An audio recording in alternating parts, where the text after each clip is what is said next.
Halo rekan-rekan, jumpa lagi dengan saya Doni di channel BTC Dana ini.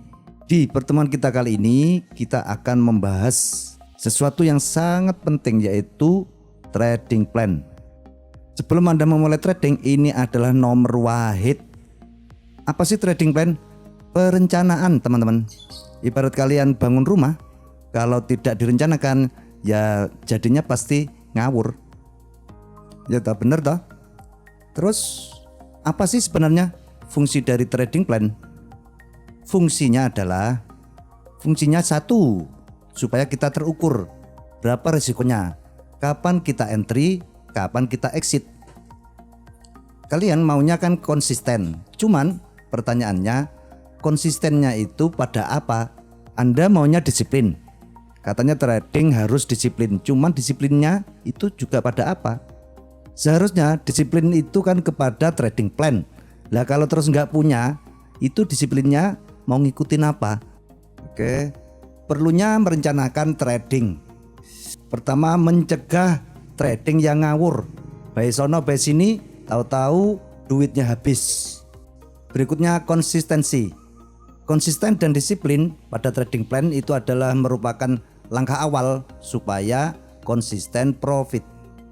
Saya itu nggak pernah lihat seorang trader yang nggak punya trading plan itu kok bisa konsisten, nggak pernah. Ya kalau dibaratkan orang bangun rumah, bisa jadi duitnya habis, rumahnya nggak jadi. Kalau toh jadi, ya kemungkinan besar ya acak-acakan jadinya rumahnya. Oke, lalu apa saja unsur dari trading plan? Bagi teman-teman yang sudah pernah belajar ke sana kemari, tentunya kalian sudah punya gambaran. Tapi bagi kalian yang belum atau mungkin kurang, seperti tentang technical analisa, mungkin tentang candlestick, chart pattern, lebih baik kalian mencari informasi lagi dulu. Saran saya tetap jangan terburu-buru untuk trading sebelum punya trading plan. Dalam trading plan ini ada yang namanya trading rule. Itu adalah aturan-aturan awal yang harus kita pahami ketika kita bertrading. Lalu ada setup alias teknikal atau secara technical analisa, seperti tentang candlestick, support dan resisten, trend, itu ada di setup ini. Money management, yang ketiga itu adalah money management. Terakhir time management. Trading rule ini, fungsi dari trading rule itu adalah untuk mengikat seorang trader supaya patuh. Jadi sebuah aturan yang harus dipatuhi. Nanti saya jelaskan ke depan. Nah, lalu setup ini sangat berhubungan dengan teknikal.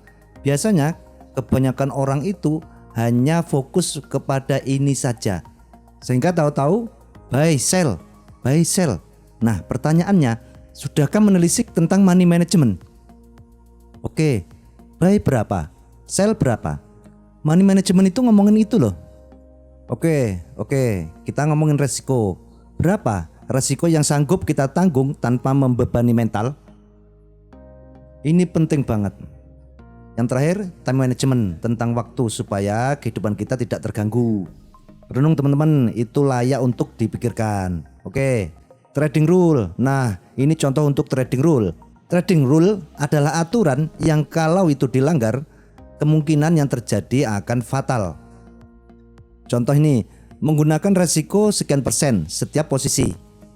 Hal ini masuk ke trading rule ini, hal seperti ini. Menggunakan resiko sekian persen setiap kali ada sinyal. Itu penting.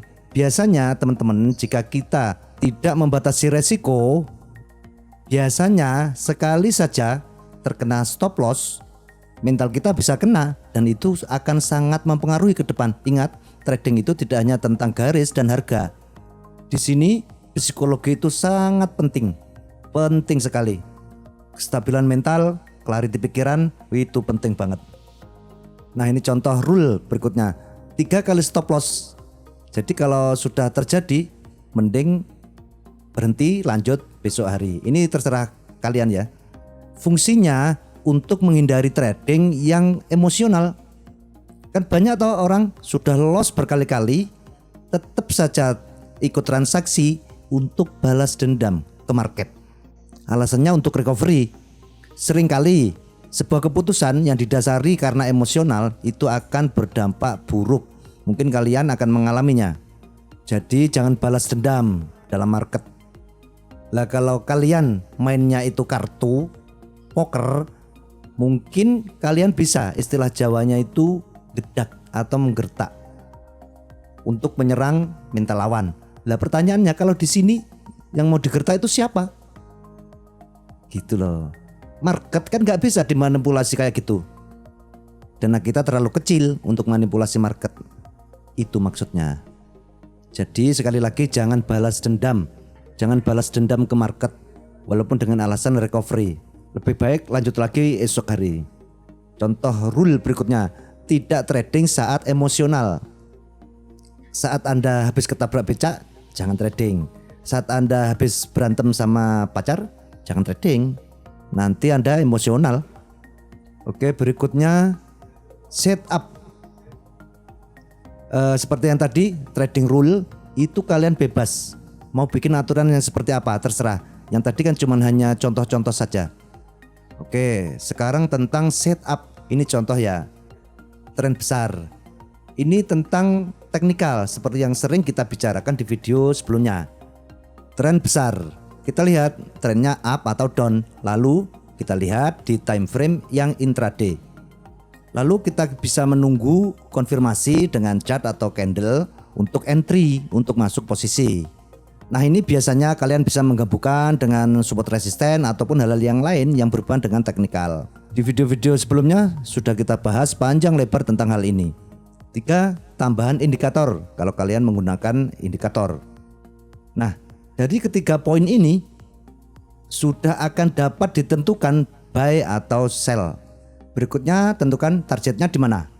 Stop lossnya juga di mana posisinya. Jadi setup ini adalah technical analysis. Jika kalian ingin menggunakan juga fundamental, ya silahkan digabung juga bisa. Nanti yang terpenting dari perencanaan setup kita itu, kita mendapatkan ini buy-nya di mana, sell-nya di mana, dan juga tentu targetnya di mana, stop loss-nya di mana. Itu poin pentingnya. Nah sekarang ini money management. Kalau setup itu kita membicarakan tentang buy dan sell. Kalau money management itu adalah tentang risiko. Berapa lot kita mau entry. Ibaratnya kalau bisnis, berapa banyak barang yang akan kalian stok. Kalau kita bisnis berdagang ya ini. Ya diibaratkan kalau kalian buka toko dengan modal 100 juta, masa semuanya untuk beli beras semua satu item.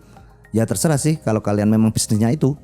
Ya kalau diibaratkan lagi, kalau kalian bisnis dagang buah-buahan, ya masa semua modal hanya untuk satu item, satu jenis buah saja. Kan ya enggak toh. Yaitu manajemen risiko. Jadi contohnya kalau kalian di Euro USD, kalian dapat sinyal untuk sell. Pertanyaannya, berapa modal yang diresikokan ke situ? Kalau rekomendasi saya, stop loss itu teman-teman, stop loss itu setiap kita hit stop loss itu sudah ditentukan di awal. Jadi by persentase. Contoh kita punya modal 10 juta, kita dapat sinyal di Euro USD. Untuk setiap kali SL kita tentukan mungkin 5% atau berapa, itu terserah kalian. Itu maksudnya. Money management tipe entry seperti apa? Single atau averaging? Averaging itu biasanya transaksinya bertumpuk-tumpuk di satu pair yang sama. Karena hal ini nanti akan sangat mempengaruhi mental kita. Trading itu kalau mental collapse, tradingnya ya collapse. Selalu ingat ya teman-teman. Dan yang terakhir, waktu. Silakan atur jadwal waktu untuk trading itu diperlukan supaya aktivitas yang lain itu tidak terganggu. Tidak melulu terus di depan chart. Kalau kita terus di depan chart itu kecenderungannya kita akan overtrade. Trade yang berlebihan. Jadi open posisi sampai berlebihan. Bahkan bisa sampai meresikokan sesuatu yang tidak seharusnya atau tidak diperlukan.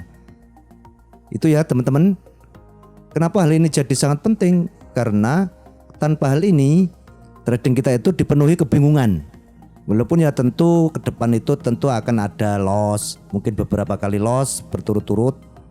Ya kalian mungkin akan mengalaminya. Ya ini sekedar saran ya. Di setup trading ini, trading apapun kalian, kan kalian harus tahu probabilitasnya. Saran saya kalian backtest ya ini. Dengan backtest itu kalian akan tahu probabilitasnya. Ya contoh mungkin dengan candle engulfing, dengan chart pattern, atau mungkin dengan trend misalnya. Dengan histori 1 tahun mungkin dengan time frame H4 ini mungkin terjadi berapa kali. Maksudnya profitnya berapa kali, lossnya juga berapa kali gitu. Itu yang mungkin akan menambah kepercayaan diri kalian ke depan. Oke teman-teman, itu dulu untuk video kita kali ini. Next, tentunya kita juga akan bahas sesuatu yang juga sangat menarik untuk dunia trading. Oke, terima kasih untuk teman-teman yang sudah menonton. Tentu saja jangan lupa like, share, and comment, dan juga subscribe channel ini. Saya Doni, sampai jumpa.